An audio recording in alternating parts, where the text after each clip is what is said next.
आपल्याला अलंकार शिकवले जातात, पण गदिमांच्या काव्यात अलंकार ओळखणे म्हणजे दिव्यच आहे. पतित पावन रामा संगे पतित पावन तूही सुभगे, पृथ्वीवर या स्वर्ग सौख्ये तिन्ही लोकी भरुणी राहू दे तुझ्या यशाची भीती. सीतेला इथे सुभगे वापरला आहे म्हणून उपमा म्हणायचं की रामा संगे घे सुभगे हे शब्द वाक्य आणते आले म्हणून यमक म्हणायचं. पृथ्वीवर स्वर्ग सौख्ये ही उत्प्रेषा की विरोधाभास, यशाची भीती म्हणून रूपक. सर्व नियम फोल पडतात. सर्वसामान्यांचा अभ्यास जिथे संपतो तिथे देवाच्या प्रतिमेला सुरुवात होते. व्याकरण शिकणं आणि व्याकरण वापरणं हा खरंच दोन वेगळे भाग आहेत. आणि गदिमांनी स्वतःबद्दल म्हटलेलं आहे, ज्ञानियाचा वा तुकायाचा तो माझा वंश आहे, माझ्या रक्तात थोडा ईश्वराचा अंश आहे.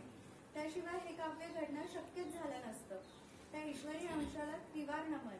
आणि ह्यासोबतच ऐकूया ह्याच वर्षा पंक्तींवरती शिक्कामोर्तब करणारे पुढचे गाणे.